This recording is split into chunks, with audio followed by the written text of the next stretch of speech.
Good evening and welcome to another episode of Talk That Get Results. I'm Everett Weber Herbert, and as per usual, we're here every Tuesday evening with something that at least we think is of community interest and or of some concern. And if you think that you have something which fits into that category, you'd like to find out how you can be a part of the program, well, why don't you drop us a line? Address it to the Let's Talk program in care of Vaughan Radio, P.O. Box 195, Charlestown in Nevis. So give us a call. Our numbers are 1-869-469-1616 and or 1700. And by the way, those will be the numbers that you'll use to be a part of this evening's discussion. Again, thank you all very much for joining us. This is your voice in the community, Talk That Get Results. With regard to your participation in the show, we encourage you to call in on the numbers listed, 1-869-469-1616 and or 1700. Here's a suggestion. You got a question or a comment? Perhaps you can get a pencil, piece of paper, write it down so that you're well organized, and when you get in the show, you take as little time as possible so that we can accommodate as many of you as we can. We ask only, first of all, you respect yourselves and then respect others, because we will not accept anything we deem not within our broadcast standards. Again, thank you all for joining us. This is your voice in the community, Talk That Get Results. Also, you can join us via our Facebook page and also on YouTube. You log on to Vaughan Radio and you sign in, and you're able to see the live stream, the video stream, right here on the Eastern Caribbean Powerhouse, the Let's Talk program. Tonight, Dr. Patricia Bartlett, good evening. Good evening, Rebo. Good evening to my fellow panelists. Good evening to the entire listening and viewing audiences. Webo, I would first like to thank you for the invitation to join you tonight. Last week I couldn't make it because I was a little bit under the weather. So I really missed out on the treat with Stanley being the host last week. But it's good to be here, and I know I did previously sit on Naya, extended my condolences to him, but I would just like to reiterate that, heartfelt. Sorry for your loss, Naya. To my sleep-deprived husband, good night, good morning. To the people in the UK, US, my friends in St. Thomas, Mr. Martin, Pam, and Anne, and of course in St. Kitts, my dear cousin, and to all the people who are listening tonight, I wish you and I bid you a good evening. Conrad Nair, Liebert, good evening. Good evening, Webo, and once again I say pleasant good evening to your staff here at Vaughan Radio, to my colleagues around the table, pleasant good evening, and to everyone who is in tune to this program, fellow Nevisians, home and abroad, especially my brethren in Connecticut, Osborne Liebert, good to see your face quite recently, my friends in Toronto, special good evening as well. It's very cold there, I understand, so I'm not really missing being there. Webo, it's good to be back again. Of course, as you know, a lot of people have been extending condolences to me and sharing sympathy with me because I've lost a son in, again, gun-related violence.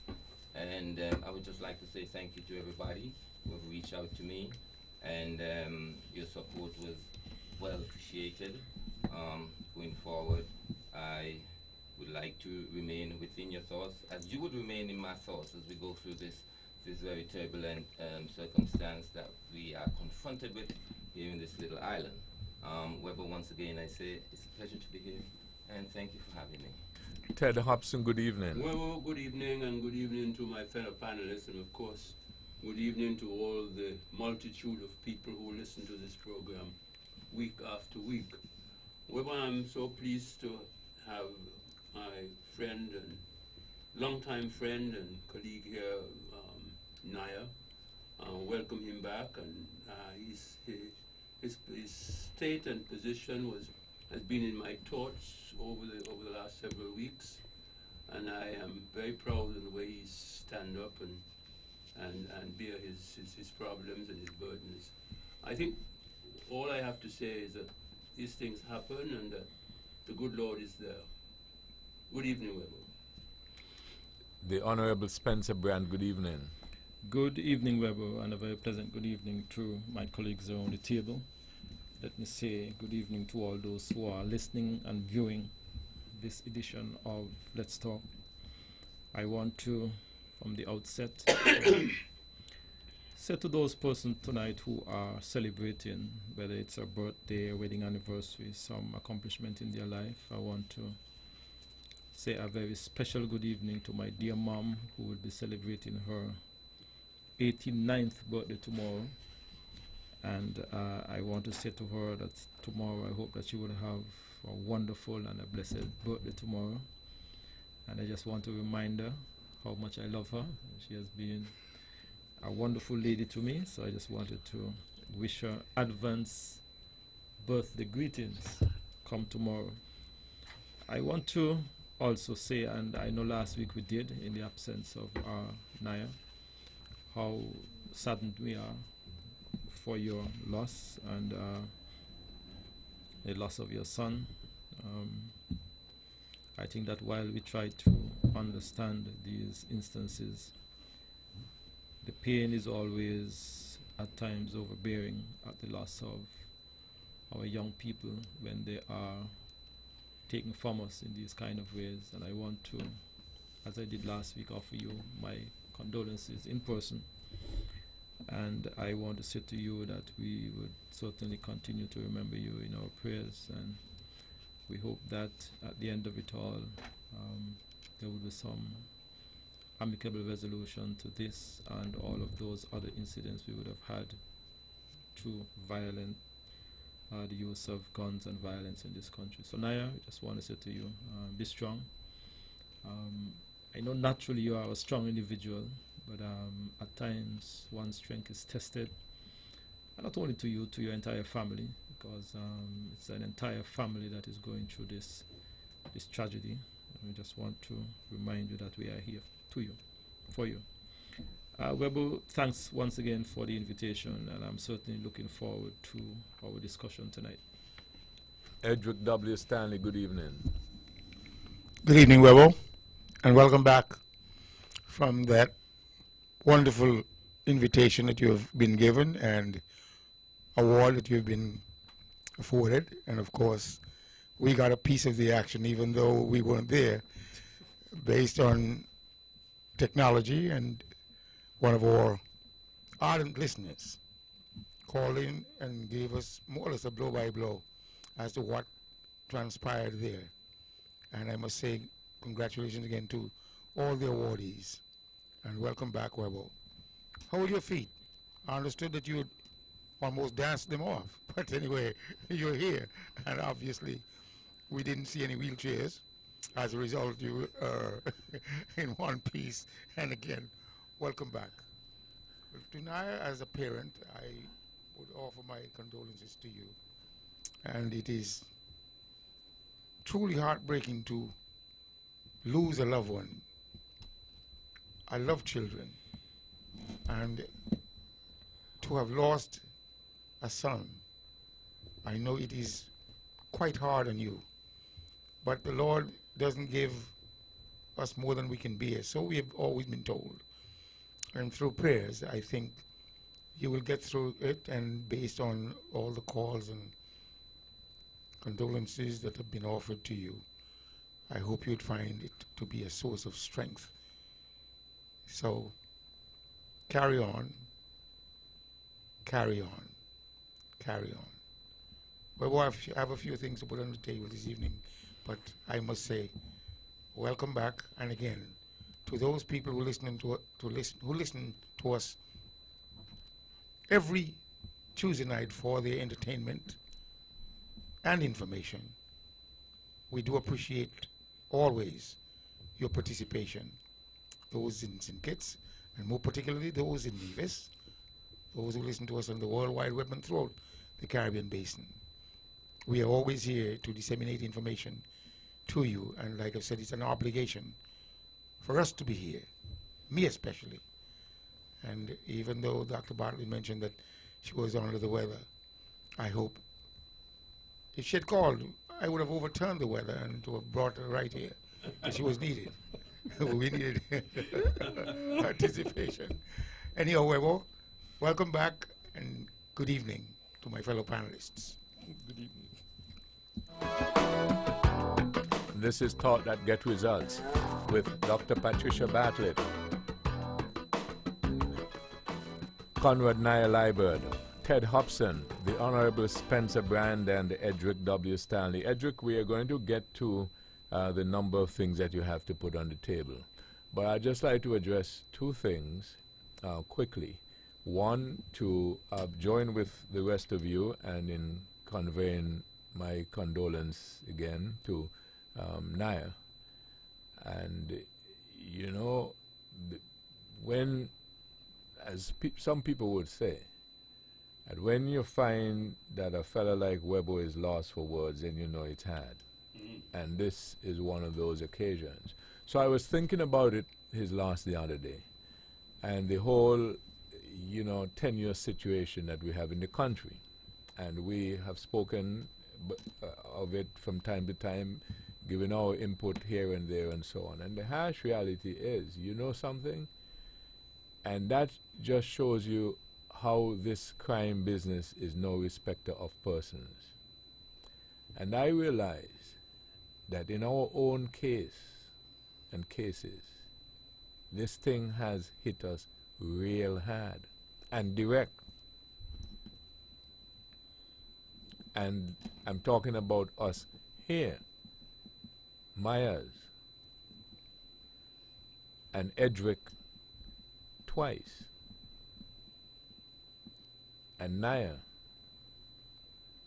And I'm just speaking about the direct ones. So it is no respecter of persons, and that is why it is important that everybody do what we can in whatever way we can. So again, you know, like I said, we would much rather not be making these contributions. You know what I'm saying? We much rather be celebrating something else.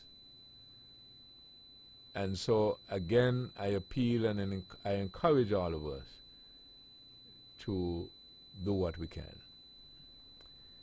The second thing is the other thing that Edric mentioned, and I didn't really want to highlight it too much. And I know when it was announced, I did say, well, at a later time, I would address it. And I've been neglecting to all the time because, you know, sometimes I don't want to. However, I had promised the folks in New York that I will mention it, because I got to tell you guys that I'm so pleased. I mean, you'd hear especially Ted say it all the time, and Ted has been a man who has traveled far and wide. He's had immense experience in life, and he has highlighted the contribution that he continues to make in this sphere of life here, and speak often of the appreciation and the warmth that he feels from people of what they do and what we do. And I got to tell you that the people over there in New York and those who came from the surrounding areas of tri-state and braved the weather conditions, and a great number of them genuinely said that they came because of us. And they wanted to send back some direct greetings because they listen to the show and everybody has a story. And I deliberately put in the word genuine, because everybody heard what the weather conditions were like. And just to make that event, it meant that you wanted to be there. Amen. And I want to again take this opportunity to congratulate the other two awardees, Mr. Willett, Elkimeda Willett, and Magistrate Yasmin Clark as well. And on their occasion, I did, you know, offer my congratulations to them for the work that they have done and continue to do to help to make the society what it is. In the case of Magistrate Clark, everybody knows it's not easy. It's Tough job. it's 10 times harder to be a magistrate Tough job. these days. And then, you know, Elko made a well with his exploits and what he continues to do in other areas for the society. And we had an opportunity to speak with him. And I must give a little shout out to Sylvester Griffin. Everybody knows him as Major. And this may sound strange to Edric, but in a discussion afterwards, Major reminded Willett that he ought to thank me and him, that's Major and me, Edric, for him doing so well in cricket. Oh, very well. So Willett said, what do you mean? He said, because we teach you bowling. What he meant by that was that Major and I, Sylvester Griffin, we used to be playing the rivals cricket team. We were the opening batsmen. And there was always a real rivalry between Government Road All-Stars, who Willett used to play for, and our team as the two Charlestown teams. And so we argued that, you know, had he not get good batting to practice on, he might not have been able to bowl so well. Yeah, but it was a real good occasion. And we said Dr. Huggins, you know, who is always, and these, as I said, these people came out and you could see the warmth and the appreciation in them for what we do. Genuine appreciation. And Ted, I got to tell you that people single you out, and the experience that you bring to the table, and how sorry they were for the period of time when you were not 100% and so you were absent. And so they missed that experience in terms of guidance and advice. And almost everybody who made a comment, and everybody wanted to, they spoke of the quality of the show in comparison to others. The content and what they get from the discussions and so on. So I'd also like to mention Mrs. The president of the club, Alistine Clark Sutton, and she gave a light moment. When she went to speak, she said to the audience, she and I were in class together. And if I get it right, she gets it right.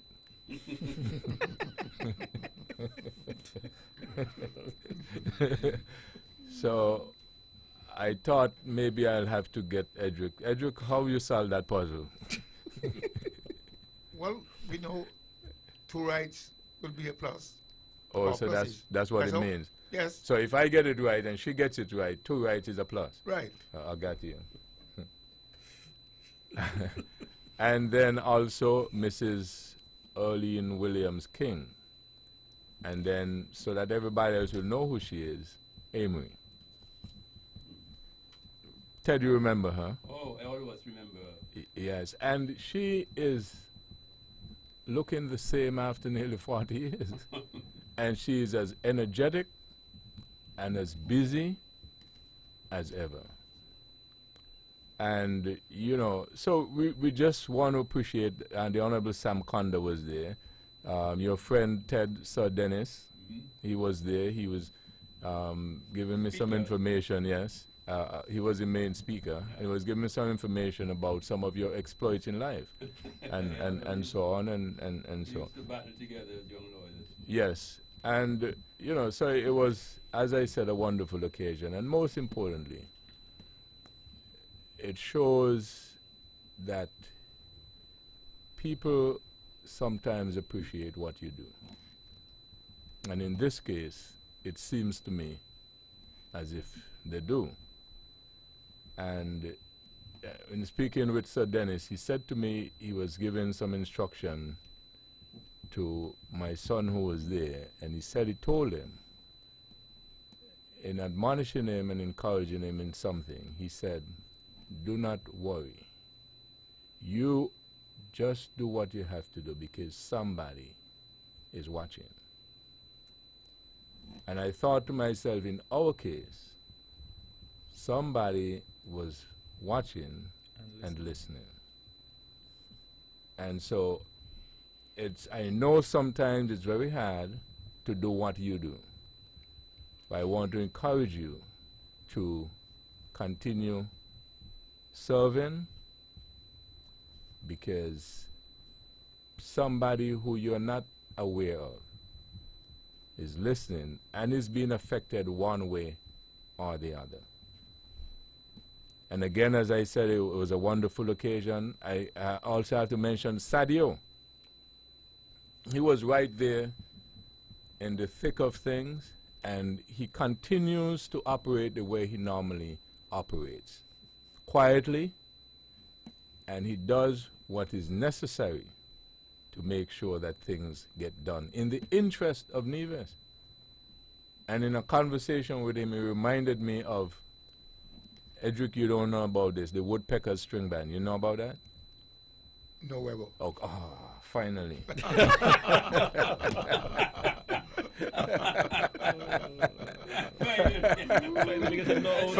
Finally. But lest I rejoice too much, next week he might come back and say, oh, I just remembered. Well, my absence from here was 24 years, so in that absence, probably that's when he had that string band. Quite so. Yeah, but they had a string band in the camps area called the Woodpeckers string band, and he reminded me he was the first person who got other instruments other than the traditional string band instruments like the grater and so on and so forth, and he told me that Tad Lescott was the best Bajo man you can find. I thought he used to play guitar or something, but he told me he was the best Bajo man. But anyway, as I said, almost everybody you saw there, they send their greetings, they appreciate what you do, and so I just thought I would mention it. I know that I didn't get to mention a lot of folks' names, and but you all know it is. And I must tell you, this thing is funny. And Dr. Bartlett, ladies are funny. About maybe nearly 200 people came to me and told me who they were, and then I would remember, bit by bit. And this one lady, I said, honestly, I don't remember. And up to this minute when I left, she never forgave me. And it keeps bothering me, but I don't remember. It will bother you. Yeah. Because you want to remember. Yes. Genuinely. Because the person who, in fact, said you're supposed to remember. But there are times when you just can't. And she took a picture with me, and then she came and she took another one. And when I think it's over, she come and said, but I can't believe you remember me. But sometimes you have to spin things into a light moment. But anyway, again, we just want to thank the folks over there, and to see how passionate they are about St. Kitts and Nevis. That's patriotism. Yes, is really something else. Okay, so that's the bit I had to say. I'm going to take a break, and when we come back, Edric is going to put the first thing on the table for this evening.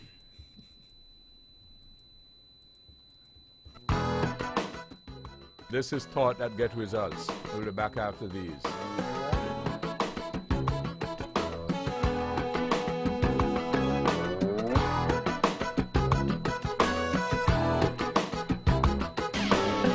When VON vibrates, the whole Caribbean must shake. 860 AM, the powerhouse.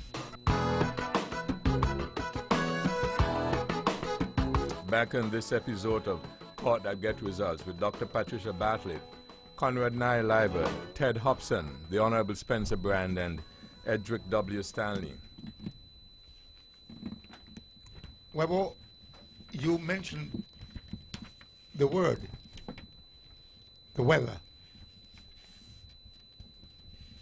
And obviously, that bitter cold of your appearance or while you were there in New York is still ongoing. And based on what I understood, in Minnesota, it is something like 20 below. In another state, it's like 61 below. If you were to just let some fluid out of your mouth before it reaches the ground, it's already iced. So, as you mentioned, weather, it is on the top of my list. And to, in fact, remember while I was there in 1985, to have attended the inauguration of Ronald Reagan, it was bitter, bitter, cold day. And in fact, Sadio called and he mentioned the type of weather that was present and how many people braved the weather to be present at that function. And I'm telling those people in the United States, we've got the best weather in Nevis. So anytime that wintry cold comes down, take a small break and come to Nevis, the Queen of the Caribbean. We've got space for you, and we've got bundle of sunshine. Of course, there are a lot of white people who would come here and they would say, well, look, you people got the best place on earth. So I am urging many of our people, begin to own a piece of the rock. Because I just feel that big things are going to happen this year in Nevis with reference to land purchases. And for us as Nevisians, let us make a concerted effort and sacrifice to own a piece. Because when that bitter cold grips those people up north, they're coming here, and when they do come, they would look to own a piece of the rock. And as a result, let us all think forward, think upward, and own a piece of our little island before it's all gone. Webo. So those are the things you have to put on the table? Well, of course I have. Well, let's go to somebody else. Anybody else has anything they'd like to put on? Or you said you had something else? We will leave that until the last. Trump. Anyone else have any issue they would like to put on? Well, I have a issue, and it emanates from the unfortunate circumstances that have been happening here, and you spoke about it earlier about people who have been touched. And what I want to bring up, I don't know how receptive people might be to it, but I think I've heard enough. I think last year the code word was synergies. Everybody was talking about synergies in this and synergies in that. So I guess coming off of that, and I didn't adopt the word last year, so I decided I'll use it this year.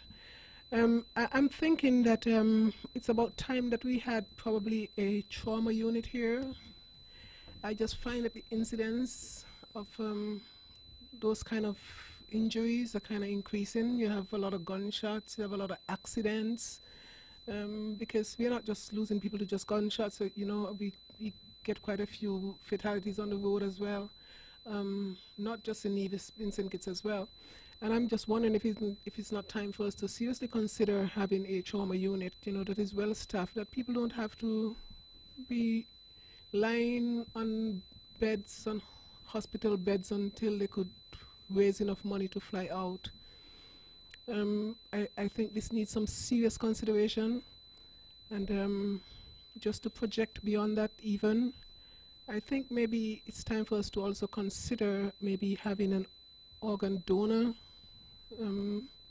system in place, because there's so many people who are just going back with all the kidneys and the lungs and the hearts and things that could make a difference in the people who are left behind.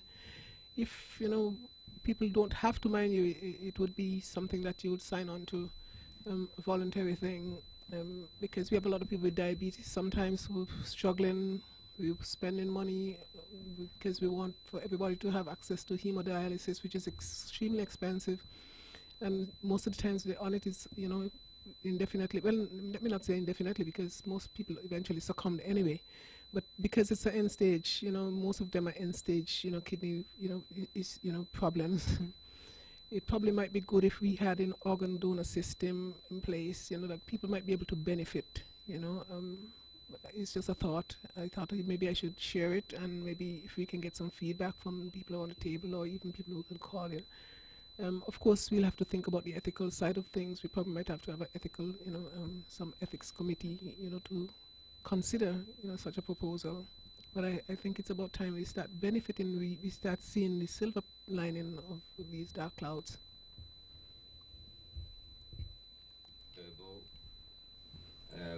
I would like to join with Dr. Bartlett in considering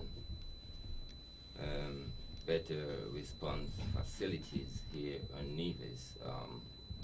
Everyone know I just had my experience, and it was something that would stay with me for a while. Not the fact that my son died, but it's the way I almost want to say that my son died as a result of government failures or government shortcomings. It's a loaded statement, Weber, but if I rewind back to the fact that there's a lot of guns on the street, Weber, and I don't know where they come from, but they come to Nevis, and I wonder sometimes if Nevis is an exchange point for the Federation. It could very well be, Weber, because the Coast Guard only seems to cover the St. Kitts region and not the Nevis region, leaving Nevis pretty exposed for smuggling of all sorts to take place. And then there would be the shooting and the hospital, Weber. There doesn't seem to be a doctor at the hospital throughout the night in case of an emergency. So when things like that happen, the doctor on call have to come from home or elsewhere, and that takes quite a time. Where I grew up, and we all here probably grew up with a doctor house next to the hospital and a matron house, and it makes me wonder in these times why they had to move that, why things changed that much, and to me reduces the chances of survival. The chances of a doctor getting there during that so-called golden hour to save lives. But of course, it always takes too long for the doctor to arrive at the hospital. One would have thought that there would be a doctor there in case of emergency. In other countries, the doctors on call have a prepared place on the compound, sometimes in the hospital in England, I know that, so they can have a quick response to an emergency situation.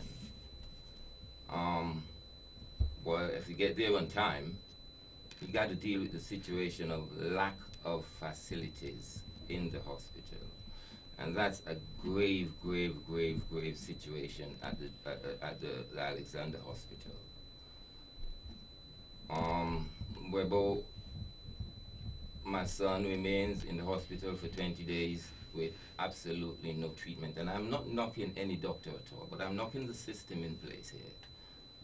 Without no treatment but antibiotics. And of course, he succumbed to his illness, to his injury on the 20th day. I was told over and over again that my son was shot and the bullets enter and exit. So there was no need for surgery and all that type of stuff, at least here on the local level. But when the autopsy was performed, the day after he died, there was still a bullet inside him. It's very hard to accept this type of stuff, Webo. And as I say, I'm not pointing any finger. But what I realized at the Alexander Hospital, that there's no enthusiasm with the doctor personnel, because they can't do much. They are so limited by the equipment. And like a simple scanning machine, I say simple, scanning machine, it's not working. Well, there's none in Nevis, and the one in St. Kitts is not working. Of course, I had a lot of ups and downs, to and fro, hearing that it's working, hearing that it's not working, hearing that it's only working partially. And I'm just asking for more attention to be paid to the hospital. Dr. Bartlett spoke of a quick response unit. Yes, that is very important. I mean, there would be circumstances where an individual will have to fly out. There will be, yes. But one will hope that a policy in place would facilitate the urgency of the situation. I know government does help people at times when they have to meet these humongous costs. But even in that, the response is so slow because things have to go to cabinet and all that. One wonders if probably a committee cannot be put in place. One asks oneself many questions because one would like to see betterment here, really, and to see another individual go down the way my son go down. It's like, it's almost like the murder took place at the hospital. And,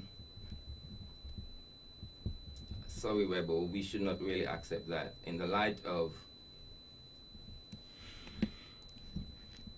so many things that probably can be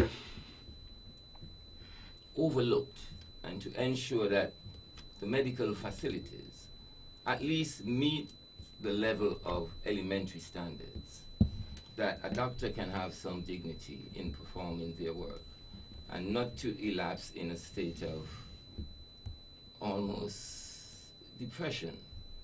And that's what I realized there, that there is no enthusiasm, there is no excitement, there is no great urge to keep people alive. Everything just seems to come back to the fact that we've got no machine here, we can't do nothing about it.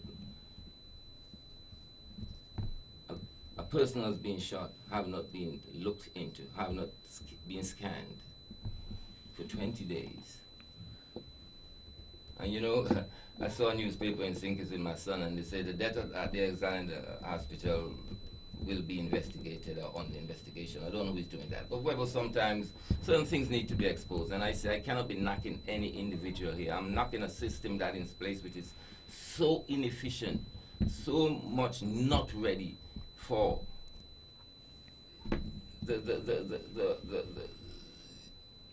for the care of its people. I mean, in a little way, in just a little way. You know, when this thing happened, Webo, and I don't want to spend too much on my son, honestly, you know, when this happened, the first thing we asked, should we move this youth to St. Kitts? And it was no. No, because the care in St. Kitts, the services in St. Kitts is the same in Nevis. 2 days after that, the issue was, oh, we have to take him to St. Kitts. But I'm not sure if the scan machine is working there. It was not working for the last 6 months. 2 days after that, oh yes, it's working. So we get ready to move my son. 2 days after that, oh, it's not really working in a complete way. So we can't scan his whole body. So we got to think about flying him out. And we went working on that. 4 days after that, oh, it was refused in Barbados. 2 days after that, it was refused in Jamaica. 2 days after that, it was refused in Trinidad. So we started trying to get him to Montreal. And we fell short. He died 2 days before the plane actually came for him. But it was not easy to see my son totally untreated, just lying there, waiting, and the doctors are sitting there trying their best, but really doing nothing, waiting as well. Such equipment like a scan machine was not available, or any kind of machine that they could have used to look inside of him. Well, I want to congratulate you in your achievements going to New York. I think the atmosphere there must have been a great one, Weber, because to be honored by people of your own people in a different country, it shows that whatever you're doing here have impact greatly on them. I think the three honorees well deserve their honors. Comito Willett, you know how I feel about him. The magistrate, such a difficult job administering justice in such a atmosphere that we have here. I mean, she's a very strong person, and I think she stands out amongst us. And I have a lot of respect for that lady, because I know, you know, she probably does not always get it right, but I know she worked ardently to administer justice, equal rights and justice to the people here on Ireland. And you, Webo, of course, you have transformed a private enterprise into almost like a national asset. It's almost like there's no Nevis without Vaughan. Vaughan is the voice of Nevis, and you have served the people for a generation. It's very important to me when people like you and El Comito and the magistrate is honored, because too often we only think about the work that the politician is doing, even though they're getting paid and they expect to do these works. We are so willing to always think that they're the one should be the national hero, they're the one should be, you know. So I'm very happy that we see this initiative. To me, it's even a higher order than being knighted by the Queen. So, you know, more power to you, and I'm happy, very happy, Webo, to be a part of the Vaughan Radio family, Webo. I just wanted to say that before I go out. I'm gonna get a break, but thank you very much, Naya. And you see, I'm listening to you on the other topic that you were speaking about, and I jot down a little note here. And I believe because of your musical preferences, you would be abreast of this song with lyrics, in part which says, they don't build any schools anymore. Yeah, all of it is prison. Prison. Lucky Dobie? Yes. And you know, and as you were speaking, that was sort of going through my mind, that song. They don't build any schools anymore. All they build is prisons. So anyway, I'm due for a break, and when we come back, I see Edric is rearing to go this time. Back on this edition of Talk That Get Results after this.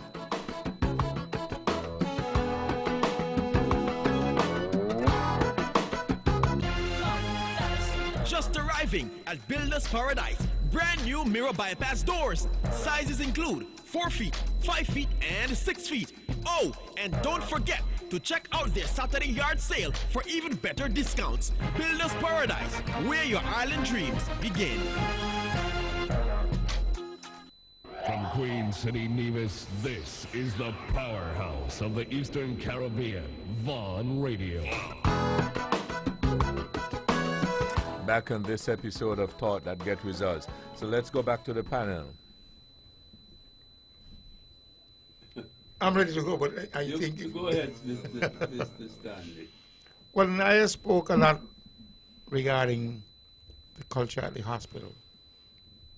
And I've had two experiences. My own experience and that of my wife's, late wife's experience. Fortunately, when I arrived at the hospital, I might have been viewed as a number. As a result, I think they went into action right away.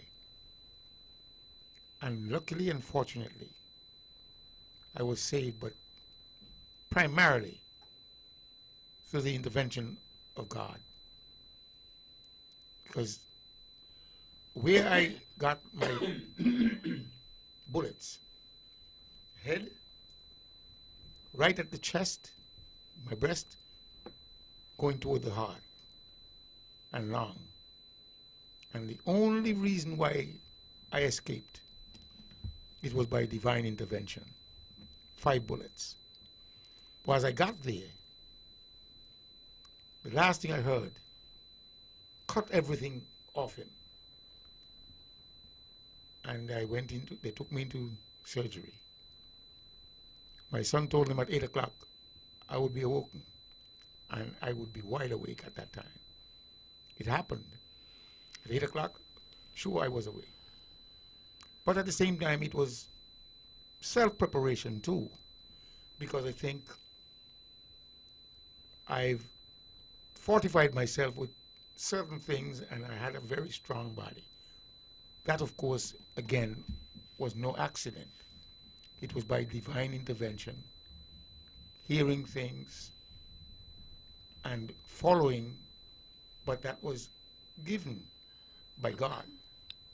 And I still follow certain regimen religiously. Upon being at the hospital, I realized that I need to take care of myself. So upon understanding what needed to be done, I told the doctors, Dr. George, great doctor. He was the doctor who was in charge of my particular situation. And when I realized that surgery needed to be done, I said, well, it's going to cost me X number of dollars to be flown out of here. But why don't we use the money to buy the equipment and bring it here? And I told them, one phone call and we will find the equipment, because General Electric makes that equipment. And I told Dr. George, we will bring the equipment here, and I know we'll get it here in a flash. He said, Mr. Stanley, that is the first piece of progressive information since I've been here, based on what I've heard. Tomorrow I'll bring you the answer. And sure enough, based on the culture, he told me, my colleague said, you have to fly out. The main thing is to stabilize your body, and once you're stabilized, then you have to fly out. And I was depressed all day, because I know one phone call to one of my sons, we would have had that piece of equipment, because I felt that General Electric made that piece of equipment. Well, get your passport ready, a copy of the check, and we will make arrangements. The arrangements were made, and when they rolled me out to the airport,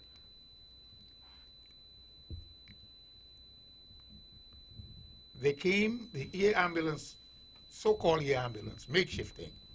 They came in a Cessna, twin-engine Cessna. And I told, when the doctor and the nurse alighted from the aircraft and came while I was on the stretcher, they told me, let's go, Mr. Stanley. You have the check? I said, yes, I have the check. But I said, that is not what's listed in the contract. The contract says Aerojet International. And I said, that is not a jet. I expected to see a little jet to stream across to take me to Trinidad. And I gave them a little bit of trouble, because I realized they had the wrong aircraft. And it was not the type of aircraft based on contractual arrangement that I would be paying for, because it cost me $50,000 just for one flight out of here to Trinidad. And when I told him, I'm not going to sign the contract, the pilot and the doctor, the doctor and the nurse went back to the aircraft, spoke with the pilot. And then they came back and told me, jets can't land here. I told him, don't try to fool people, because I know that jets can land here. That's not a jet. And therefore, I will not sign the contract, but I'm ready to be taken onto the aircraft. They went back to the aircraft, and then they came back, and then they said, all right. After they had the conference fleet, they rolled me onto the aircraft. We flew and we went in. They had to refuel in Grenada. And as they went in at 180, they came back out at 90, and the aircraft started losing altitude. So I said, because the air buzzer came on, the stall buzzer came on. And when the stall buzzer came on, I said, the aircraft is in stall mode. So they asked, what do you know? Because sometimes they don't know that you know. Anyway, these were no lightweights. These fellows are from the Air National Guard. They've been trained. We got into Trinidad, fortunately. As we got into Trinidad, shook hands, gave him the check, and they rolled me into St. Clair Medical. Fine facility, but didn't cost 2 pence. As I got there, I went, and the day they rolled me into the operating room, right across the operating table, General Electric, same equipment. I told Dr. George, we will, same money that it would cost me for one flight, let's bring the equipment here that it can be used for other divisions. So why you didn't just buy it? I thought that was the moral of the story. I thought you were donating the thing. You're missing the point. I didn't miss the point. The point is the culture. No, you weren't sure that. I thought you were going to buy the thing, bring it in, and save your life and save other people after you. If you attempt to bring something that is not going to be used by the decision makers, because there was a conference, and they decided no, Stanley doesn't want to be flown out, doesn't want to fly out, and therefore there's no need for us to go down that route. He has to be flown out. So I think you missed the point. The point is the culture. I didn't miss the point. The culture. You had the opportunity to change the culture. Naya made mention as to what his dilemma was. And I'm saying to you, you can't fight City Hall. And Pat, you know that. You can't fight City Hall. I know, one thing I know is that City Hall would accept donations, and you had the opportunity to it make would have donation. been. It would have been, but why force an issue when you know it's not going to be accepted? But you could have carried it home after you finished if you thought they weren't going to use it. You're being unrealistic. No. You're being unrealistic. Anyway, I'm saying to you, it was a long story. I thought that was the moral of the story. Based on the culture. And the culture, which I'm certain you're aware of, everybody has their own little turf. And that might have been the reason why things happened the way it happened.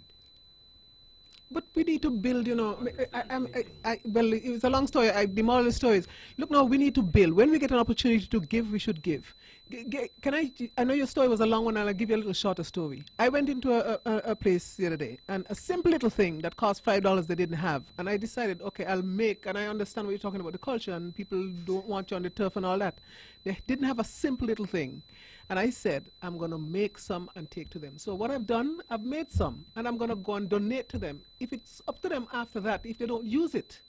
You know, but when we get an opportunity to serve, when we get an opportunity to give, I think we should give, you know. We can't be selfish about it, because had you donated that small piece of equipment that, you know, that might have been a start. The money was spent on the airline. Yeah, but and it was... But you want to look at the money. It didn't take a rocket scientist to figure it out. To figure out what, Stanley? To figure out that the equipment would be bought. But you could have bought it. In lieu of the cost of the flight. But why you didn't buy it? You should have bought it. You should have made the offer. But anyway, that's behind us now. But seriously though, we need to do better about equipping. Yeah. Okay, let me just try this. Good evening. Thank you for holding. Good evening. Well, what Stanley needs to realize is that if he had bought the equipment, nobody here would have been able to use it, and they would not like to have specialists come in, otherwise they will lose their job. Understand? In other words, they can't use the equipment. So they can't buy it. They don't buy it because none of the doctors can use it. GE would have sent their technician. Exactly. They would have sent their technician to train whoever it is. But they would have been out of a job. In other words. So you're talking about the culture? Yes. Well, that's the point I was trying to make. But Pat doesn't agree. I don't understand how somebody would have lost the job over there. I'm not following you. You disconnect me someplace. That's the culture. There ain't no culture, Stanley. You had the opportunity to give and you didn't give. The money has been spent and it went to the airline, which I told them, I don't want to leave Alexandra. I want the equipment to be flown in. So why you didn't pay for it? Good evening. Thank you for holding. Let me just take this. Good evening.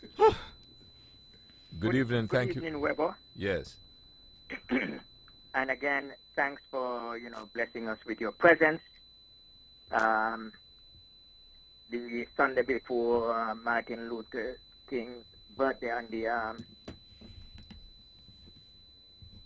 right, where you were honored here in New York with us. And let me ask you a question. That evening, I tell you that to walk 2 blocks around 11 o'clock. Did you make it out there in the cold? No, sir. No. You didn't try? No, I didn't try. I made the assessment and, yeah. All right. So now, concerning the medical, the healthcare system back there now. And I mean, I've heard in all the talk shows how many billions of dollars that came into that kids neither. And the idea is, I mean,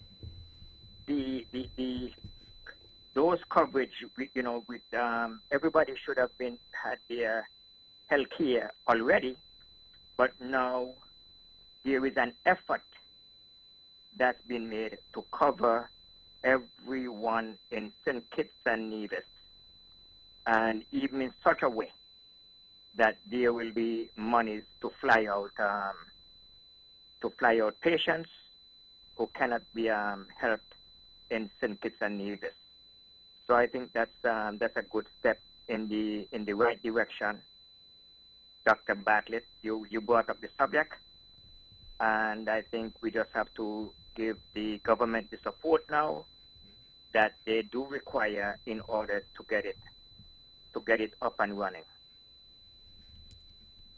And whether we might need you back around the 21st, because the 21st of February, I told Stanley when I called down there that you're going to break the impasse and, the people going back to work.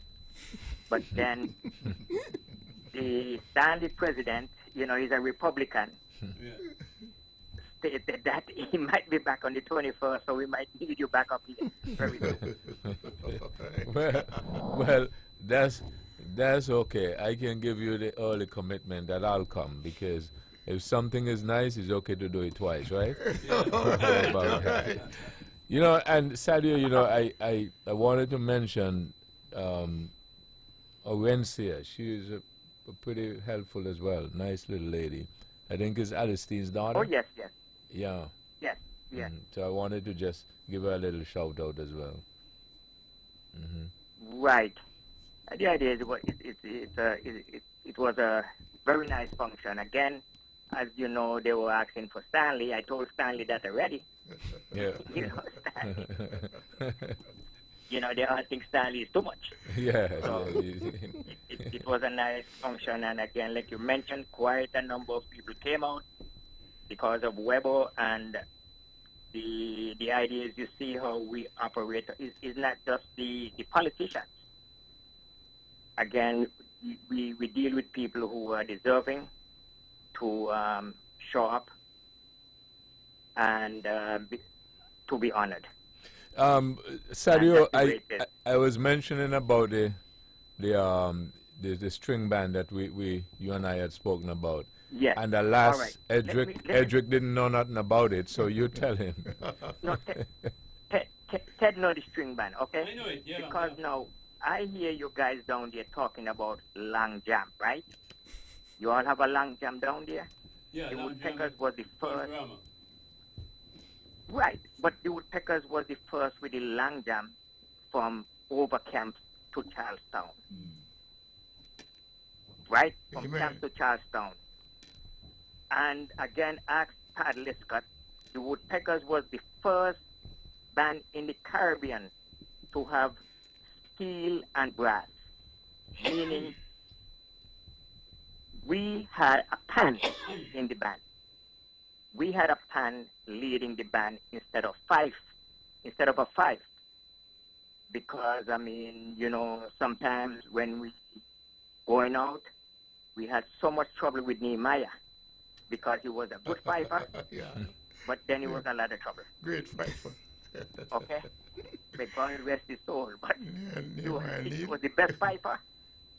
A good fifer. Yeah, Neil of Go Hill. Yeah, Because I Nehemiah mean, Neil. you know, when we going out to play by Nelson Spring, I had to take Maynard truck up Go Hill to pick him up. He wouldn't even come to the foot of the road. We had to go Hill to pick him up. And then I decided, well, look, this is too much, and we went St. Kitts and get a pan man from St. Kitts to play in the Woodpeckers.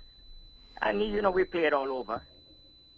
We played all over Nevis. So the older, I mean, when I said the older folks, the more mature people knew about us. We played at Paramount Cinema. That's before Culturama. So we have been around, and again, that's what I was trying to explain to you. We were the first with steel and brass. So Edric used to play in your band too? No, Edric was in St. Thomas. Exactly. Oh, okay. Edric was in St. Thomas then, but Ted knew us anyway. St. Croix. Okay. But guys, you guys doing it. This show is very good, and the people enjoy your show up here and all over the world. Just keep up the good works. Okay. Thank you very much. All right. Thanks much. Let me get this.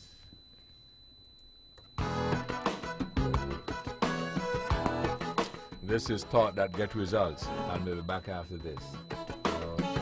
With all the power from the tower, this is the powerhouse of the Eastern Caribbean, VON Radio, from the Federation of St. Kitts and Nevis.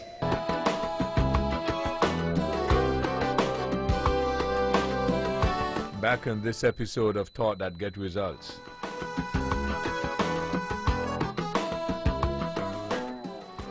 Mr. Brand, you wanted to say something? Yes, Webo,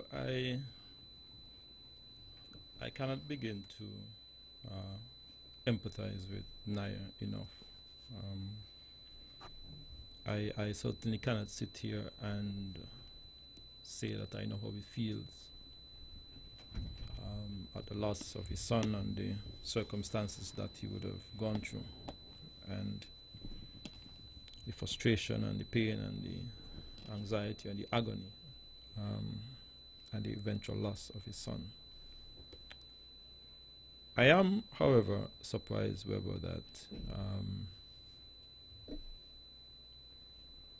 there was no doctor at the hospital, as indicated by Naya. I know that on the island of Nevis we have quite a number of doctors who are scheduled to operate on shift on a 24-hour basis. So I am horrified by that information that no doctors were at the hospital. I believe, Weber, that all of us on the island of Nevis recognize that there is some improvements that has to be made. Mr. Brand, let me just interrupt you and take this and come back to you, please. Good evening. Thank you for holding. Yes, good evening, Rebel panel. Good evening. My name is Steve. I am a healthcare professional. I'm a St. Kitts national, even though I spent most of and I'm spending most of my years outside of St. Kitts. My roots are in St. Kitts. My mother was a Kittitian, and all of her family are Kittitians. This particular episode of Talk That Gets Results really appealed to me because of the topic that you all are discussing. I do believe that Mr. Stanley is correct, that there is a problem with the culture, not just in Nevis and St. Kitts, but in the entire Caribbean. Where I live in Ontario, Canada, and if you are going to open a clinic or if you are a healthcare professional, you have to have something called errors and omissions insurance. And it's a form of liability insurance, so that if you do something you shouldn't do, or you fail to do something that you should have done, you get sued. Now, that's not a word that you hear very much in the healthcare industry in the Caribbean. I personally don't come across it very often. It's not a good thing, but at least it sort of guarantees proper attention to patients and people who depend on healthcare professionals. The other thing is that when it comes to healthcare, if you have machines and you have equipment that need repair and maintenance on a regular basis, you need to have two sets of machines, not just one set, so that when one set of equipment or machinery is down for repairs or maintenance, the other one is working. And you have to have backup equipment, so to speak. And that way you will always have equipment that's working. I think that in a society like the Caribbean, in St. Kitts and Nevis, especially, it's a small country. Now, the government could do more, I think, in terms of, and I don't know if they've tried this already, but in terms of equipping their nationals with the education to come back and serve the people in the Caribbean, in their country, in St. Kitts and Nevis. That might be something that the government might want to look into, where they send them abroad, they train, they study, they graduate, and they come back to work on contract. And at least they get the country and the community get the return on their investment. That might be something they might want to look into. I guess that's basically what I wanted to say. Okay. Okay. Can I engage you a bit? Yeah, sure, absolutely. Yeah. What you said is interesting, and you pointed out the insurance. Yes. Right. And some of the points that you made in terms of reliability in having two sets of equipment, and the ability to have them serviced and so on and so forth, can be put under one heading called costing. Called? The costing, right? Costing, yes. And that is going to be basically the main issue. Because sometimes, in some instances, we hardly can afford one machine, much less to have two. That's the argument that perhaps will be made. And in the second instance, I can tell you, in our own case here, even at the radio station, you got certain equipment.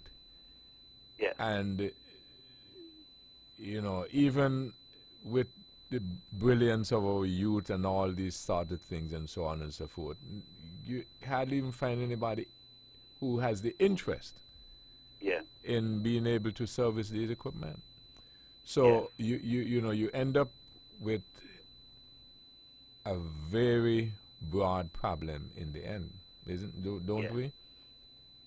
Yeah, your point is well made. That and costing is a very serious issue. It's not just a problem first for smaller countries like St. Kitts and Nevis. Even here, the Premier of Ontario just recently announced that they're going to have to make cutbacks in the healthcare sector because it's just so expensive, and it is a very costly issue. I agree 100%.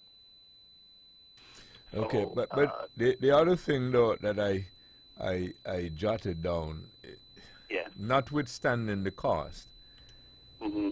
innovation and creativity is also important, because there was a time when, notwithstanding the same costing, the West Indies were on top of world cricket. When we didn't have the training that the other people had, and so on and so forth, we still found a way to be at the top of world cricket. So even with the challenges, maybe we can still find innovative ways to have the best health care, provided, and so on and so forth. But I just thought I'd mention that.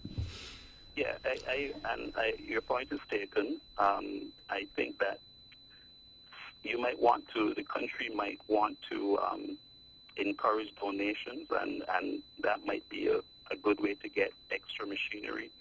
Also, donations from charitable organizations might be interested in leasing equipment as well. So that might be something that you might want to look into as well. Right.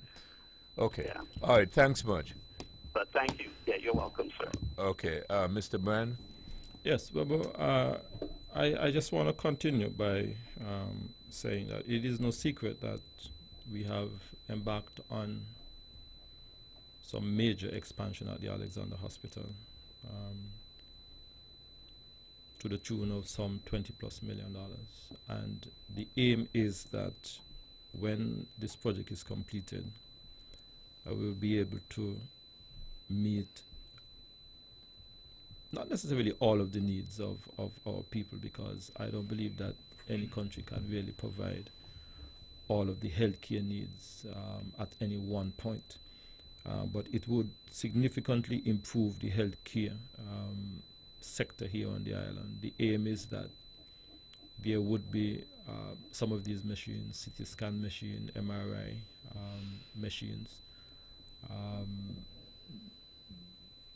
The matter of doctors at that facility, we are expecting that there would be facilities for doctors to be there in their own quarters, to be, once they are on call, they are actually on site. These are some of the initiatives that we are being embarking on to ensure that we improve healthcare. This, of course, will not bring back liaison, but I believe that we are attempting to improve the medical facilities and the medical care here on the island of Nevis.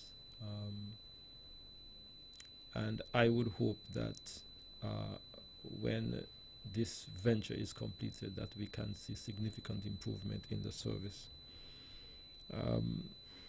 It is something that we know has been ongoing for a long time, as it relates to the healthcare here on the island of Nevis. We have spoken about it for quite some time, many years, many decades. That is, of course, no consolation. However, I feel that while we continue to make these baby steps in improving the healthcare, that I believe we will just have to keep trying and hope that at the end of it, we can deliver the quality of service that I believe all of us long for. Well, I just like to say this, that I picked up on the contribution made by Sadio, in which he refers to the medical insurance scheme that Team Unity has committed itself to. I've been listening to programs regarding the progress they have made in that regard, and I understand that sometime a latter part of this year, we might see the scheme being unfolded.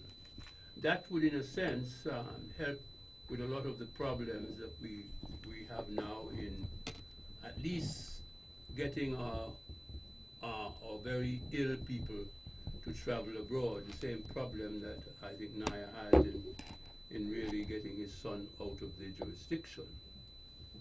But Webo, in my childhood in Nevis, you had one doctor in this country. True enough, you didn't have the need for a trauma group or unit because nobody was shooting people in the way it's being done now. And now it's a different situation, Webo. Almost, well, for the last month and a half or so, we have had a lessening of gun activity, but it's still there. And Dr. Bartlett is right. I think we need to have a trained trauma unit that could deal with these emergencies as they turn up. I remember when I lived in Jamaica, I was very friendly with a lady, and she's now deceased, but she was the wife of a well-known British division, Cedric Harper, who himself died a few months ago. And she was head of that trauma unit in Kingston Hospital. And of course, there was always a lot of gun activity in Kingston during those days. And she spent most of her time taking out bullets out of people's head and so forth. And so it was important that they had people on duty at all times dealing with this matter. Webo, as I indicated when I was a youngster, they had one doctor. Couple of years ago, the former premier was lamenting that the government now has to pay over 16 doctors in Nevis. And I'm quite sure that figure is now around 20 doctors. Ted, let me just take this. I'll come back to you. Good evening. Thank you for holding. Webo, good evening. Good evening to your panel. If I haven't had the opportunity, Happy New Year to everyone. Same to let you. me just say this very quickly. Congratulations on your award. This is a topic, if I can humbly suggest, that perhaps you should consider allowing one evening to discuss, because there's so much that we have to talk about on this. Listening to Naya tonight, it was heart-wrenching. And I know a little bit about that situation because of associates that I have. We've had another situation of sending Teddy Liebert to Barbados. Unfortunately, we know what has happened there. This, for me, is not a matter of blaming anyone, because I will tell you, Webo, that during the course of my almost 27 years returning back to Nevis now, I have had 2 occasions of having to be in Alexander Hospital. And I can tell you, I believe I got the best care possible. I had to be flown out on both of those occasions, not airlift, but flown out because of my injuries. In one occasion, I was flown out, and when I came back to Nevis, I had to go back to Alexander for 2 weeks. So I know the capabilities are there. It's one thing to have plant. The other thing is machinery. But then the other thing is who is going to work those machineries. And I heard Stanley talk about culture. I will tell you, Webo, with a couple of experiences I've had, one of the reasons why we don't have is because of our culture. Because I can tell you this, Webo, there are people out there who would like to contribute, but the runaround, the circle that you go around in, with the communication to get back, people then get turned off. It's unfortunate, but it is very, very real. Where do we start? There's something, and I always remember this about, it's called the critical hour. When these unfortunate situations happen, things have to happen fast. And the air ambulance sometimes doesn't work fast enough for us. I don't know if you recall, Webbo, some years ago back in the 1990s when Edred Warwin, God bless his soul, was very sick. And I remember, I don't know all the circumstances surrounding it, but Edred got sick early that morning, and he did not get flown out of Nevis until almost midnight. Sometimes the air ambulance cannot work. It has to be something that happens on the ground. So it means that we have to now speed up our process to get what we need here on the ground. We are a two-island federation, and I hear of people being flown to Barbados, Trinidad, Jamaica, which tells me, and maybe I stand corrected, the other smaller islands around here don't have these facilities. If we had these facilities, maybe Nevis could be in a position to make some monies to pay back for some of this equipment, because people from the other neighboring islands will probably end up coming here. To say all of that, though, we have to get things in place. Things have to happen in place. Or people, we have a lot of scholarships that are awarded here. Perhaps all of this machinery that we talk about, we need to invest in our people to go away and train to work those machineries, so we don't have to wait on somebody to come here to fix something. We'll have persons on the ground. The insurance, I keep asking myself, why we keep hearing for years now about this insurance. What is really happening? And yes, I'm hearing something about later on this year. Later on this year can't come fast enough for us. The expense is way out of the reach for most of us to come up with on the spur of the moment. So coming back to, now we have a Dr. Liebert, I understand, who is very, very highly skilled and trained in Jamaica. Had we had the equipment, maybe nobody has to pay to be airlifted out of here. It's just a matter of getting the doctor here. We have other trained doctors here. It's very unfortunate to hear the situation about a doctor not being at the hospital, because my understanding is we have several doctors on board now here in Nevis. So we need, it needs to be a coming together for all of us to discuss and make sure these things are in place and happening. Now, I don't know if Mr. Brand may know, being a part of government, but I am hearing something, or anybody else who may have heard, about a medical unit at Christoph Harbour. And the first thing that came to my mind when I heard that is, yes, it may be private, but I'm sure the government will have some role to play in it. In the negotiation, can somebody make sure that there's a critical care unit facility in that medical facility? So at least we'll have one in the Federation while Alexandra or JNF comes up to par. Because we have people that live here who can more than afford, and I'll tell you, would like to also contribute to some of this machinery. When I listened last week and I heard there were 4 cruise ships in Bastia with some close to 29,000 passengers on board those cruise ships, I thought to myself, wow, what if there's an accident in one of the buses that are doing the tours? What if there's some kind of accident? Those are people, yes, they're only here for a day, but guess what? Those cruise ships keep coming back.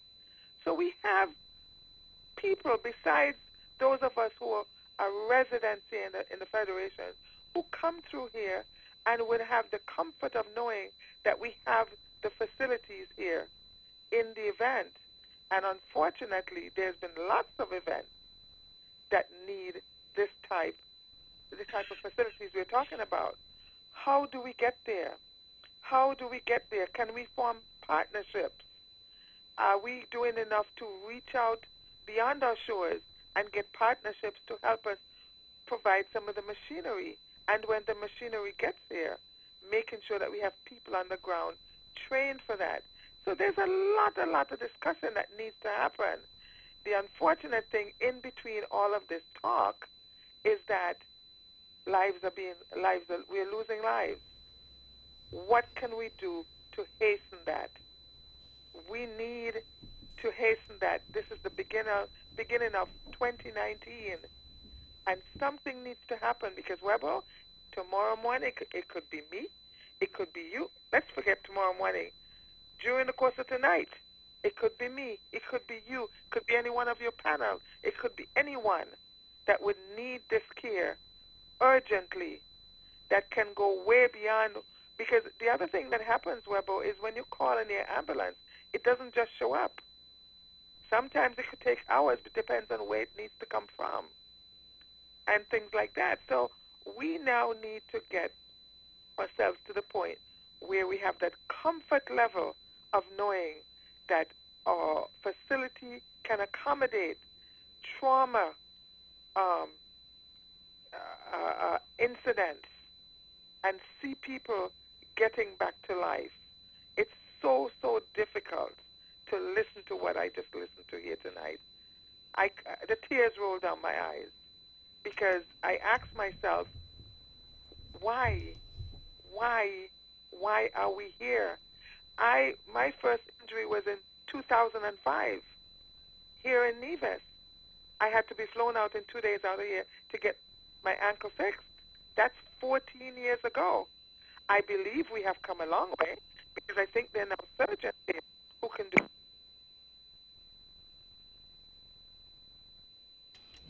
Okay, I think we lost the caller. If you'd like to call back and finish up, that'll be okay. But let's go back to Ted. Yes, Rebel. I was saying that I know there is somewhere in the region of 20 doctors. Okay, Ted, the person might be back. Let me just. Hello, good evening. Hello, good evening. Yes. All well and good that we are having all of these things and saying all of these things, right? But then, Rebel, where are we going to put the trauma? Where we are going to build? You know what I mean? And everything. My suggestion is that, you see when you drive up by the floor, and if you could block off that road, let Ted contribute the land that he have on the other side, and you could stretch the hospital all the way over, so then vehicles could drive underneath, that the road don't block off completely. I look at it more than once, and I see it there. I know Ted going to tell me he land, but I know that. But he's still interested in all of this. I think he could contribute a piece of his land to the government that they could stretch the thing all the way over there. Okay. And next thing, Wedo, what I don't like of this thing that's bothering me all the time, when the doctors is on call, where do they get paid? And when you go to the hospital at night, doctors are not there. You have to call them. And sometimes the doctor don't come. I'm speaking from experience. And sometimes the doctor don't come, they will tell the nurse what to give you and what not to give you. Right? And they are being paid to be on call. Secondly, when the doctors then come in to operate on people, I want to know, well, who paid for the theater? Because if they are getting all the money to go back with, who paid the theater? Who paying the nurses? Who paying for all the other facilities, the bed and everything? All of that have to be looked into. Mr. Van, you're right there, listen. All of these have to look into because you can't just come in and operate on people. You might get 10, 15, 20 people for the day, and then you know how much money that, and they gone back with everything. Is they being paid? Everything have been organized at the hospital? These are things we have to look into too. That's it. Okay, all right. Thank you very much. Ted, go ahead. Yeah, it is clear that there are two issues in this country which is touching people very, very closely and having a great impact. And those two issues are escalating crime and medical service, there's no doubt they're clashing with one another. And the government has got to deal with those two issues. And those two issues involve spending a lot of money. I mean, we all must have heard the Prime Minister talking about the amount of money that he's now putting into the business of trying to suppress crime, of dealing with the crime situation. And of course, on the other hand, much of this criminal activity has created a crisis in medical service and so forth. And so the country has to decide how much is spent on crime and how much is spent on healthcare. And I think that these two issues are clashing with one another. And whatever you say, as Weber, you spoke about it earlier, that the costing, where are we going to get the money to spend on all these machinery and having the technicians to deal with them, because that is a serious problem. The problem, for instance, with dialysis and the kidney problems and so forth, is not getting that dialysis machine, but it's training the people to deal with these machines. Not only technicians, but the nurses to deal with people who are undergoing this kind of treatment.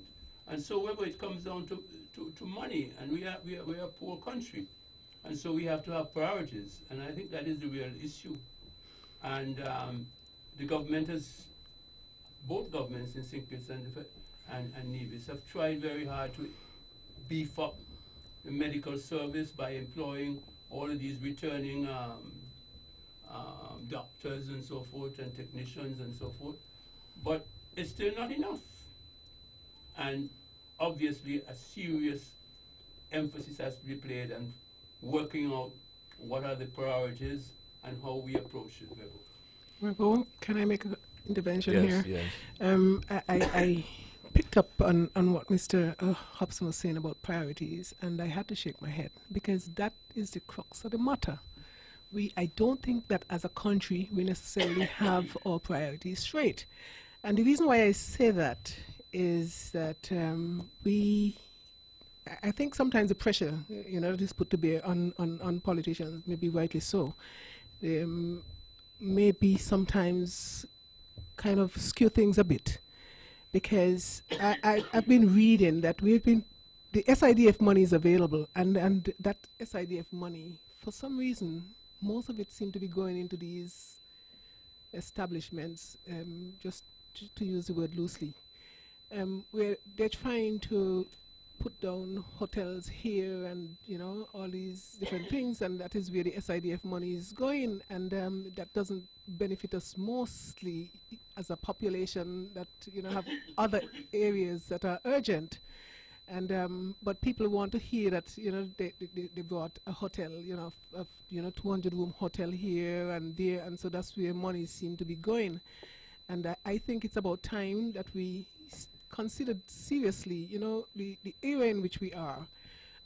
We are no longer in the days that Mr. Hobson would have referenced, when nobody was driving, so you hardly had accidents on the road, or when nobody was shooting anybody, when there wasn't even a gun in the police station.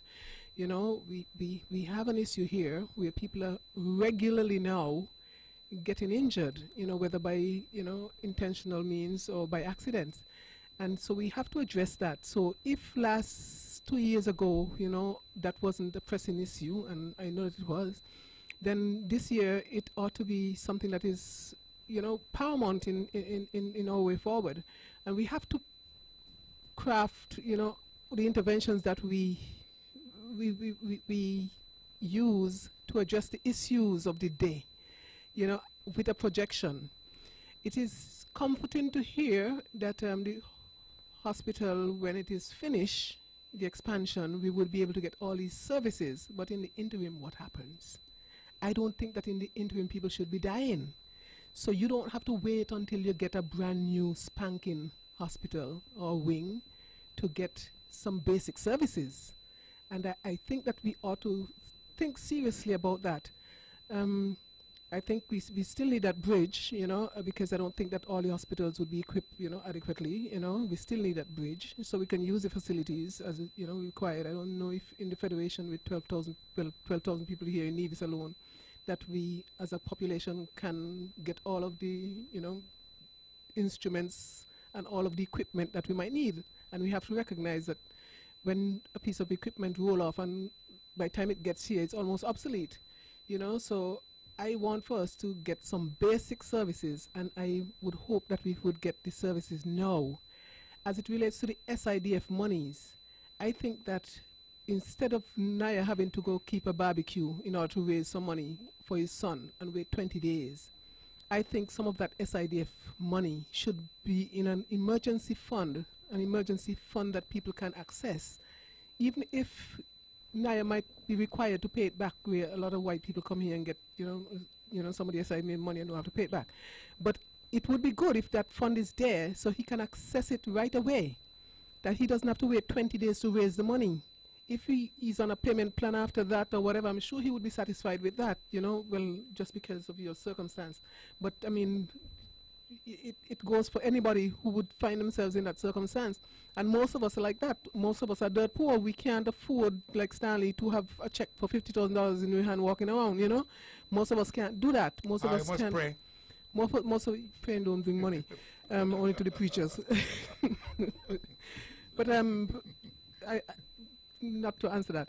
But seriously though, most of us cannot, we just cannot deal with these kind of circumstances as it relates to our finances. We just can't do it. Okay. And just one more thing. Let me just take this, Dr. Bartlett. I'll come back to you. Thank you for holding. Good evening. Well, good evening. I realize the topic tonight is healthcare. But Webo, on two occasions last year, I happened to follow two friends to the hospital to see the doctor, and I was amazed with the time spent. One time we had to stay something like 8 hours to see the doctor, and one time we had to stay 6 hours to see the doctor. And I think that that could very well be one of the setbacks. I think they need to be more efficient in terms of not spending so much time just to see a doctor. And I would like to thank all of the persons that came out last Sunday to our Sunday, and thank all of the sponsors. And in due time, I will talk about the number of people. It can take me a long time to talk about all of the sponsors. And by public demand, we're going to do it again on Sunday. We'll be doing our fund again on Sunday. So, have a good night. Okay, thank you very much. Dr. Bartlett? Yeah, and I just wanted to say to the doctor in Canada who had called earlier that we do have people who usually trained by government and return. They have to come back. Most people have to, so we do have that. And we didn't just now have that, because I know that, that applied for years now. That has been happening. The only sad thing is, though, we have a lot of people who go away to study and they never come back, because they start pursuing the dollar and they forgot, people being doctors nowadays is not like it used to be a long time. You did it because you cared about people. Some of them is just in for the money. Sad to say. I'm not on the bandwagon. I don't beat up on doctors, I don't do that. I don't. Well, I'm here. I'm going to always be poor, but I'm here to serve my people, But not everybody's going to be trained, would have that same mindset, and we have to recognize that. When people come from overseas, sometimes to render their services, they must be paid, And sometimes, such as what they can collect around here is just paltry, So we can't look at what people are getting, Look at the service that you're getting. Well, let me just say this, that I still, at this moment, have a bullet in my body. Praise the Lord that I am strong enough to carry it, but the doctors here who attended me when I was traumatized, I had excellent service. And in the facility where I went, those are ace doctors. I mean, they go to the different countries and treat a lot of the people at that level because they make a big buck. At the hospital, the doctors do serve you, but you have to pay your hospital bill, which is separate and apart from what the doctor charges you. So the caller who called and felt for some reason that the other areas of the hospital may not have been compensated, I think there's a plan in place to ensure that on the one hand the doctor gets paid, and on the other hand room and board and the other health personnel also would be paid. I would also say that we must begin, before these things happen, to put systems in place. What I mean by that, we have to guard against what these nefarious people. And sometimes we too have to begin to spend the money up front to keep some of our children out of trouble. I could tell you how much it cost me to keep my two on the straight and narrow. And I warn them, if you get into anything, don't call me because I am not coming. Stay out of trouble. As a result, I have made sacrifice in order to keep them on the straight and narrow. And thank God, prayer, prayer, prayer. They are still clean. Do not get yourselves in trouble with the police. Don't bother anybody. Don't lie to anybody. Don't thief from anybody.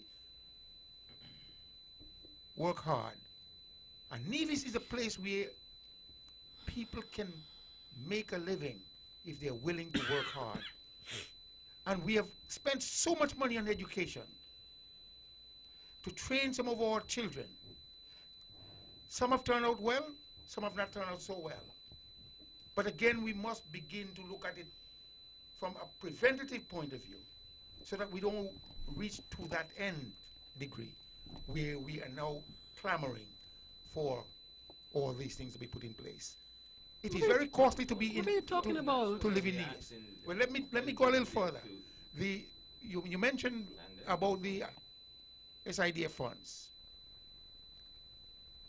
Maybe some of the hotels get some of it, but they create employment. That, in my view, is a priority. Employment. Sure. Over health? Ay. Come on, man. Yeah. Well, you see, some of us are not pragmatists and some of us are a little myopic. I'm saying to you, one of the biggest thing in life is to ensure that you have a job from which you can earn a living. Health, God has been good enough to bring us from a certain age, and usually 99% of the people, 99.9% of the people from birth to 20, 25 are relatively healthy. Okay, let me just take this. Good evening. Thank you for holding. Pepper, thank you very much for taking my call again. Unfortunately, I dropped out earlier. I was saying, Weber, just very quickly, that it was 14 years ago when I had my first experience at Alexandria Hospital with an injury that I had to be there. And I want to say, despite everything else, that we've come a long way in this country. When you look at the health care that is offered to our people free of cost right now, the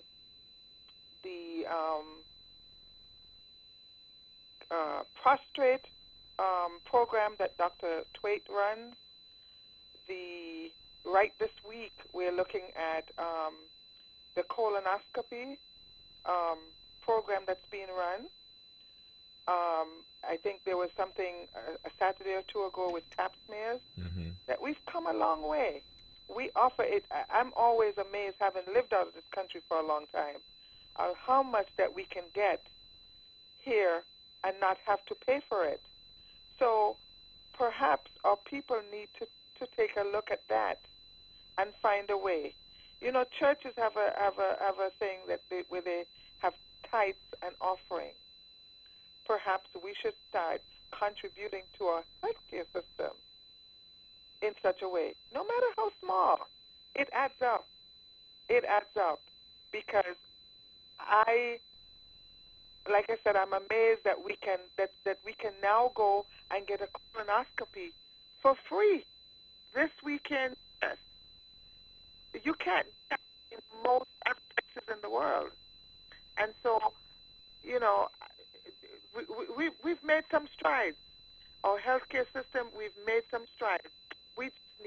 tighten the belt now with the critical care. That's awfully important, and it's not when we're there at that critical moment. We don't have a lot of time to play with, so we have to put things in place. Well, thank you very much again for taking my call, and excellent program tonight. I wish more people will call in and share their views. Thank you. All right, okay, thank you very much. Rebel, I wanted yes. somebody asked who's going to work these machines, and I've heard Mr. Hobson speak to us the expense and so forth. But Rebel, sometimes these political contracts are not honored, to be quite honest, because, I was one who always advocate for a dialysis machine in Nevis since 2004, 5, and 6. And of course, one of the political parties bought one here, and they quickly left office, and the new political party. Naya, let me just take this. I'll come back to you. Thank you for holding. Good evening. Yes, good evening. Congratulations to Webo for the honor granted to him in New York. I know something about the impact that had on members of the organization. Secondly, condolences to Naya. I met Naya once on a boat between St. Kitts and Nevis. We had a good talk together. I'm sorry to hear what happened to his son. Regarding the health needs, I know persons who live abroad from Nevis and who have talked about going back home and living there on retirement. But one of the main reasons that they gave why it's not a good thing for them is that if you get sick, if something happens, the medicines, the equipment, whatever, as we have heard, is not there. I also know people who are doctors related to people from Nevis and who could perhaps help in terms of, getting equipment, helping the stepping up of what is needed. It's not the doctors on Nevis. There are those doctors in St. Kitts and Nevis are well educated. I remember talking to one of them, and he used to be in New York, and he was a part of a team that stood by just in case the president was in New York City and something happened, that he would be part of the team that would see, to whatever injuries and so on that there were. Yes, hopefully when the work is done, as the councilman was saying, that the representative, that there will be a doctor on call who lives next door to the hospital. I happen to be from Nevis, left a long time ago, even though I come back regularly. And I remembered when doctors lived right there. Let me also say this, we have to continue to talk about these things and to do whatever we can. I heard Mr. Hobson some weeks ago talk about a gentleman that he was listening to who apparently was an actor and who said that he was going to live in Nevis.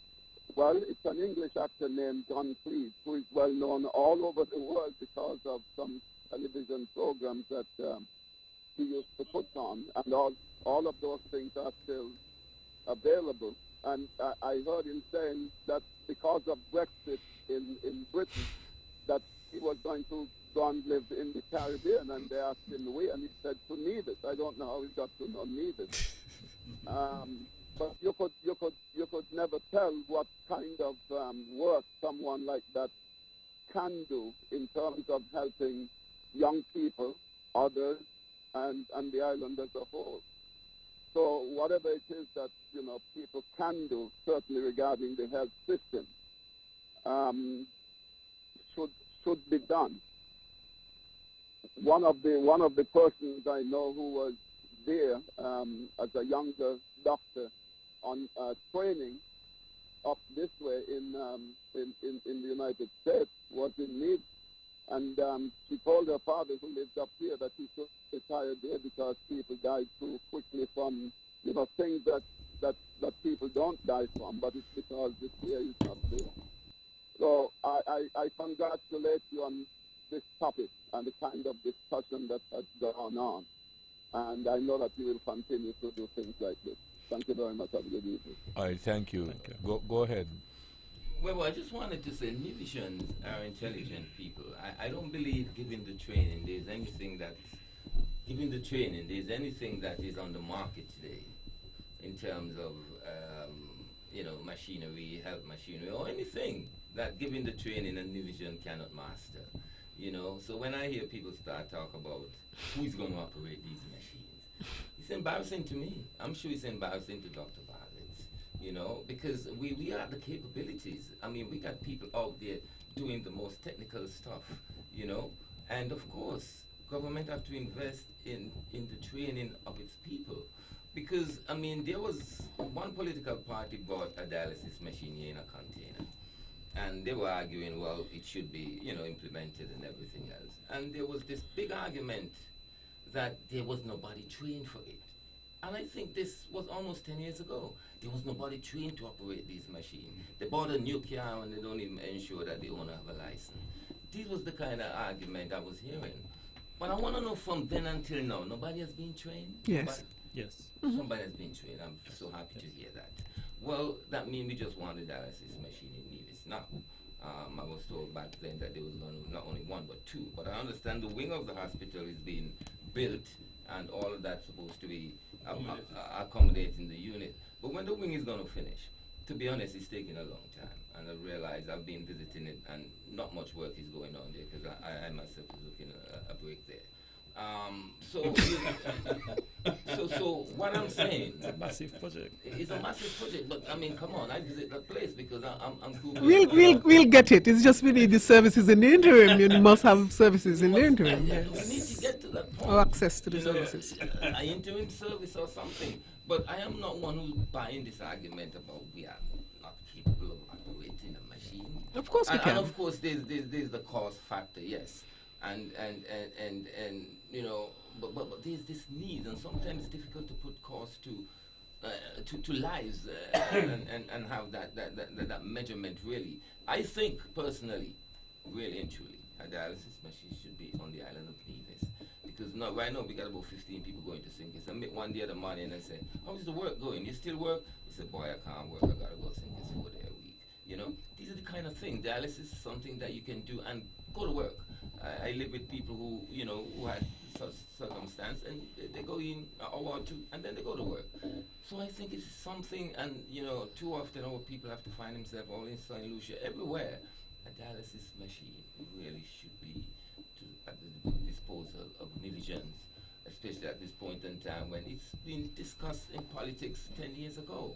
So we're waiting, and not just that, in a general sense, we're begging, please, for the administration to prioritize our healthcare system in Nevis. I understand about this health insurance thing. I don't know how it's going to work, but I believe as much as we can, make it happen here on island as much as possible, because those other units are sometimes full. You want to go to Jamaica, it's full.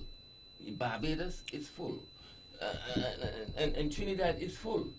You might want to go to Antigua, and they might be able to scan you, but they can't do, the technical work to make you better, So having facilities on island, access to proper care, at least, I know there are going to be circumstances which will be out of our control, but the basics, and a little more than the basics too, because, as one caller say, there's a lot of people coming here, tens and thousands of people on cruise ship.